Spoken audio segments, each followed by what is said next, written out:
Hello Pisces, Sun, Moon Rising, and Venus signs. Kamusta kayo? Sana po ay nasa mabuti kayong kalagayan. Welcome back po sa Star Tarot. At kung bago kayo rito, welcome din po kayo. Please subscribe, like, share my videos, and leave me a comment kung naka-resonate po kayo. Thank you. So yung first message po ninyo Pisces is inner worlds. Your external world is a reflection of your inner world. So napakagandang napakagandang reminder ito para sa inyo na para maging aware kayo, no, na kung ano yung nakikita ninyo sa inyong external world, sa inyong 3D reality, ito ay yung reflection ng inyong naramdaman, ng inyong inisip minsan, no? Kasi nga, 'di ba, kung ano yung laman ng isip natin, yun ang nagiging damdamin natin, yun ang nasa loob natin. And that translates to our actions. And syempre, yun ang makikita mo, yung resulta nito, yun ang makikita mo sa inyong 3D reality. Okay?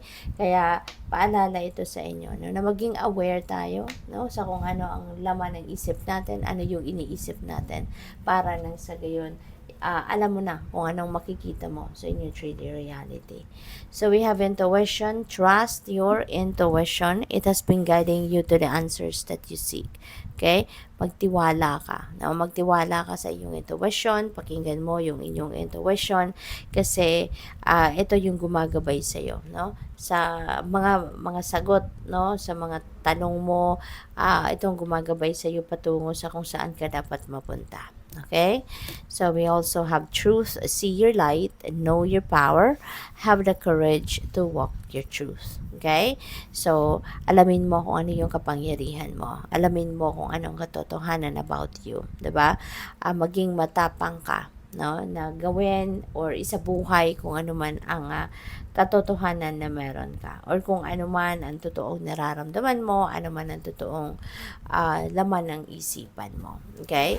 Hindi po pwedeng tinatago mo yan. Hindi po pwedeng sinisugarcoat mo yan kasi mas magandang maging mas magandang maging truthful tayo sa sarili natin, maging honest tayo sa sarili natin. Okay? So, tingnan natin kung ano pa ang mga mensahe para sa iyo, Pisces. Tingnan natin kung ano pa ang mga kaganapan, no, for Pisces. So, we have grapes, time to go out and have fun. Okay? So, there could be opportunity for you para lumabas ka naman, mag-enjoy ka naman. Go for it. No? You deserve it. Go for it. Kasi, maaari, no, na lagi kayong pagod, lagi kayong nagtatrabaho, lagi kayong nakatutok sa mga obligasyon at responsibilidad ninyo. So, we need balance in life. Kailangan natin na may panahon sa bawat area of life, 'di ba? May panahon sa pamilya, may panahon sa sarili, may panahon sa social life, may panahon sa lahat, no? Kaya ngayon may pagkakataon ka na lumabas naman, kasama naman yung mga kaibigan mo, kasama ang pamilya mo, go for it. Okay? You deserve that. We also have stuff you will be taken care of in difficult times, kaya wag kang mag-alala, wag kang matakot. This is a promise, no, sa inyo, assurance ito sa inyo ng divine universe na aalagaan kanya, tutulungan kanya, poprotektahan kanya, lalo na sa mga panahon na nahihirapan ka or mahihirapan ka. Okay? We have wind chimes, peace and harmony. This is really beautiful kasi siguro wala ka na talagang problema, wala ka ng kaaway, wala ka ng kasamaan ng loob, 'di ba? Wala ka ng iniindang sakit or whatsoever, no? You will be at peace, no? And you will feel as well that harmony within yourself, or harmony din with with other people din, no? Kaya kumbaga mapayapa ng iyong pakiramdam, maluwag na ang iyong pakiramdam, matiwasay na. So, we also have wishbone. Napakaganda. A wish is granted. Wow. So, kung ano man itong iyong wish, kung ano man itong iyong minimithi, no, heart desires, maaring yan ay binigay na sa iyo, no, maaring yan ay nakuha mo na at ini-enjoy mo na. So, if this message resonates with you, alam mo na kung ano yan, no, na binigay na sa iyo.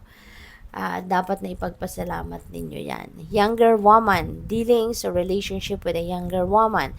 So, meron dito kayong dealings with someone, no, na po pwedeng mas bata sa'yo, mas batang babae sa'yo. So, po pwedeng anak mo to, pamangkin mo, po pwedeng katrabaho mo to, 'di ba? Or po pwedeng jowa mo to or nililigawan mo. So, depende sa inyong sitwasyon.